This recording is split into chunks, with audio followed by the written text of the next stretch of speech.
We are built to receive. Every part of a woman is built to receive. We are receptacles. We're meant to be more in receiving than we are in giving.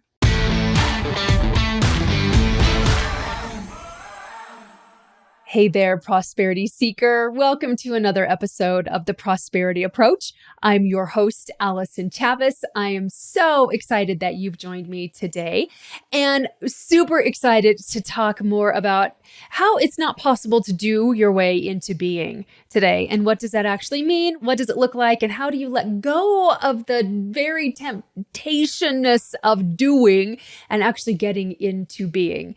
Let's talk about this whole doing versus being thing, this great conflict that we ambitious women tend to be in all the time.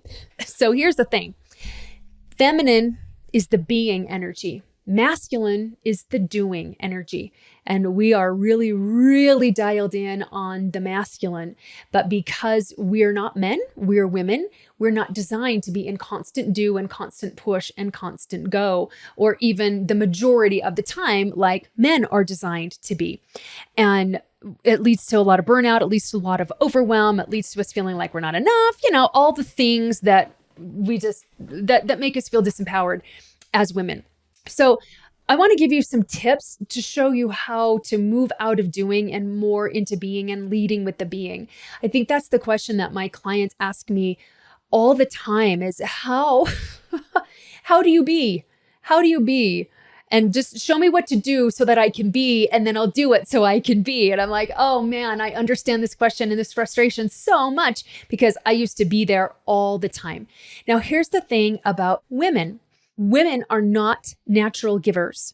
We're actually natural receivers. Now, that doesn't mean that we never give, and that doesn't mean that we're selfish, or that doesn't mean that we are resentful or begrudging any sort of giving. But if we're in it too much, then we definitely do. We are built to receive. Every part of a woman is built to receive. We are receptacles. We're meant to be more in receiving than we are in giving. Have you ever heard the term fill your cup and then serve from the overflow? Some people have been really cute and they say you need to serve from the saucer and not the cup. And what we're usually taught is fill your cup so then you can serve others. But then we're like filling it and draining it and filling it and draining it. And we're doing it all for everybody except for us, which makes us feel really burnt out. We need to fill our cup so that we're overflowing. So we serve actually from the overflow. We give from the overflow instead of giving from what's actually for us as women. I had an amazing experience with that just today, actually. For whatever reason, almost every night this week, bing, between 3 and 4 in the morning, I'm wide awake and just lying there. And so part of me is like, well, I could go and get into my office and do some work. And I'm like, no, I don't start my day just jumping into masculine energy. But if I'm just going to lie here, let's read something that I really want to read and let's do some meditation and all of that. And so I got to spend hours and hours in that today because it was 3 o'clock in the morning. I actually got up right around 4, but it didn't matter. I filled myself up so much that I was bursting. I was bursting to share it with somebody else. It was just pouring out of me. I don't know any other way to describe it. And I meet with my team every morning and I'm like, I can't wait. I can't wait to talk to you about what I experienced and what I've learned and to share this radiance with you. That is how we get into the being. And then we naturally move into the doing. We start in the receiving, and receiving means to experience, and then we can move into the sharing and the giving. And it's very natural for us as women to be able to do that. So how do we receive it first? All right. What's the doing to get us into receiving? So this is how you receive. And this is how you get into being. When you're in being, you're savoring the moment. Have you ever just lost yourself in a really great meal or a fabulous cookie or a wonderful drink or a conversation or a really wonderful shower? When you're savoring it, you are in being energy. So when we talk about being present in the moment? Have you ever been so dialed into someone? You're having a really great date with a guy or with your spouse or like whatever that looks like. And you are just, it's just you and them, and or a conversation with your girlfriend, and it's just you and them, and you are so present and you're just loving the conversation, and you kind of just tuned out the whole surroundings. That's being. You're being in the moment. That's present in the moment. And I know I am not speaking just for myself here. And I'll tell you, I have been present in body, but not in spirit for a lot of conversations with my spouse, with my kids, with other people where my body's there, but my brain has checked out because I'm future tripping, or I'm in the past, or I'm doing my to-do list in my mind, or whatever that is. I'm not in being in that moment. I'm certainly not present in that moment. Another way to describe getting into being is connecting to how you desire to feel. What do you want to feel? You know that saying, be the change you wish to see in the world? All right, well, you can't be the change you wish to see in the world if you don't know what that feels like. How do I be the change? What does be the change even mean? What do I need to do to be the change? Well, what you do first is decide what that change is and what's the feeling that you want to convey. Because as women, we can't just put more and more work and more push and more of that energy out in the world and expect anything to change. Like, we have to be different in order to get different results. That's really the crux of everything, is the being part of it. So let's just be really general here. We want more peace and we want more love. So if that's what we want in the world, you must receive that first before you can give it. We all know you can't give from an empty cup. You can't give what you don't already have either. So if you're wishing to see more peace in your family, more love in your family, my gosh, even just more peace in your own mind and more self-love, then you've got to start receiving that or experiencing that feeling first. Feminine goes first. Remember, we lead with the feminine, and masculine is divinely designed to support the feminine. So we lead with our desires. And in this case, it's how do we desire to feel? We desire to feel peace. We desire to feel love. So you get clear on that, so that we're going to lead out with the feminine. All right. And now how is the masculine going to support that? The way the masculine supports me really, really well in that is that if I want to connect to peace, then I've got to get my mind into a state of calm. I've got to get my mind into this place of just settle down just a little bit. So the doing part of that is to connect to my body, to connect to my breath, or things that in the past have made me feel peaceful. Now, if you're having a really hard time feeling peace right now because of global circumstances, one thing that I did at the very beginning of my journey, when we were we were coming out of crisis mode and trying to get out of crisis mode. And thankfully, I haven't been in crisis mode for years, although we've had plenty of upset, but I know how to stay out of my own being in crisis mode. And this is what I did. In order for me to start feeling a sense of peace, I would connect to those things around me in my immediate environment that help me feel supported.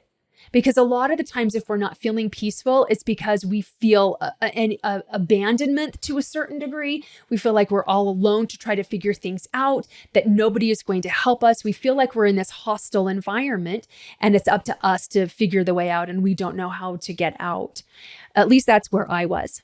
And so connecting to peace is connecting to that support. It's that connecting to, I don't have to figure this out on my own. I have a whole team around me, and I'm already supported, and I'm already safe, and I'm already secure. And so in order for me to get there, I would look at different things that helped me feel supported. Really dumb things. And I know I've talked about this before, but it bears repeating because of how critical it is to get you out of the do and the franticness and into the calm, into the being. And so I would have a water bottle next to me, and I'm like, oh, I got water literally at my fingertips. That's clean, healthy water. That means I'm supported. I can feel peaceful about that. I'm in a temperature controlled room, so I'm really comfortable right now, regardless of what's going on outside in the weather. that means I'm supported. I can feel peaceful about that. I've got a chair that is not collapsed underneath me and it's actually cushioned so my bum is comfortable and my back is comfortable.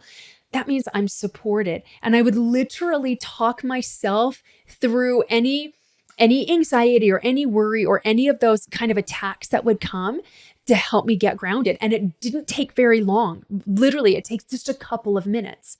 But I was shifting my focus and I was being present in the moment. And then I was intentionally looking for things that help me feel supported. And in this case, will help you feel peaceful. I've heard a lot of women say, and I feel this way myself, that I want to be an instrument in God's hands. And I want to be an instrument for 3 very specific things, because I don't want to be just any instrument. I don't want to be an instrument of worry. I don't want to be an instrument of anxiety. I don't want to be an instrument of doom and gloom. And probably there are people that have just already popped into your mind that's like, oh yeah, she's the doom and gloom. Oh yeah, he's the worry. Oh yeah, I'm the anxiety. And so I didn't want to be that instrument anymore. And I want to be an instrument of peace and relief and joy. So I think, okay, if I'm going to be an instrument for those things, then I got to have that in me first before I can then be an instrument in God's hands for those things that are really important to me. To feel peace, to feel relief, and to feel joy so that I can then share it with others. And I can then give it and bring it to others as well. I can't be an instrument for peace or relief or joy if I'm in worry, or if I'm in doubt, or if I'm in stress or overwhelm. I can't, because that's not who I'm being in the moment. In the moment, I'm being worry and doubt and stress and anxiety, and that's what I'm going to give. And I'm a work in progress, just like everybody else. But I've been practicing this, and so I'm getting better and better at getting into peace faster and into relief faster and into joy faster. So what I do to tune my instrument and to hone my instrument so that I can be more and more powerful in God's hands is like for relief. And I was thinking about this morning, actually, like, what do I do to get into relief? And how often do I connect to relief throughout the day? Because I think that peace and relief are really what people are looking for these days, because we've had such great uncertainty and upheaval for the last 2 years. And now it's just like, same stuff, different form, right? It's the same body of uncertainty and fear and lack and all of that. And now it's just taken a different form. It's taken it off of global pandemic and now perhaps World War III. Like it's if I'm wanting to get into relief, I thought, how often do I feel relief throughout the day? I feel relief all day long, all day long. If I have chapped lips, I've got chapstick like at arm's length everywhere because I live in a desert and I have dry skin. And so I get relief when my lips are chapped because I grab that chapstick. I have relief every time I'm thirsty. Every time I need to use the bathroom and then I use the bathroom, I feel relief. But then you've got to take it one step further. Like you first got to be aware, I'm in relief right now. I'm savoring this relief of the chapstick. I'm savoring this relief of the hairband and getting my hair out of my face. I'm savoring this relief like, oh man, when I fall into bed at night and my head hits my amazing pillow and my incredible mattress, like my whole body goes, oh, that's relief. And so I started thinking, well, if the things that I want represent relief to me, I just got to feel relief all along the way. And that's how it's going to feel when I reach my goals. It's so simple. We overlook it. We try to make it more complicated than it actually is. So find 1 or 2 or 3 states of being that you want to connect to on a regular basis all throughout your day. Get aware of that. What instrument am I being right now? What instrument do I desire to be? And can I play some little games that are simple and easy and foundational that will help me to tune my instrument and to be a powerful tool in God's hands? It's so fun. And then you'll start naturally receiving more and more, and then naturally serving and giving from the overflow because you can't help it, because you want others to feel the relief that you feel. And whether they do or not is their deal. It's not yours. But the fact that like you tuned your instrument, so now you're playing the tune that God wants you to play and you want to play, it might sound dissonant to somebody's ears, because people that are feeling really, really down don't appreciate much somebody who's in a lot of joy. And so they might be turned off from that, but that's okay. You don't need to retune your instrument so that they'll resonate with it, because that means you have to retune your instrument to worry or anxiousness or victimhood of any kind. And we don't want you doing that. Eventually they'll start tuning their instruments, and then they'll start resonating more and more with what you are pouring out of you, because you're serving and you're giving from the overflow. Isn't this exciting? It's so beautiful in its simplicity and so astonishing in its power. You can't do your way into being. You start in the being. You connect with the feeling that you desire to experience, and then find ways that you're already connecting to it throughout the day. And if you haven't been connecting, then start making up ways that you can connect to it, and start connecting to that relief or that joy or that peace, or fill in the blank of whatever that feeling is that you desire to feel. This is what starts the redesign. And what are we redesigning? Your reality. That's what we're redesigning. Now, would you like to spend 3 to 5 days diving into this with me?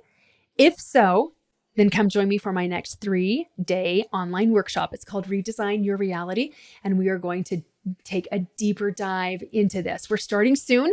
It's completely free. You're going to get a playbook with it. You're going to get me live, and I can coach you through different things. And so come join the Redesign Your Reality 3-day online workshop. You can click the link on the show notes or go to prosperityapproach.com/workshop, and we'll plan to see you there. And until then, remember, prosperity becomes you.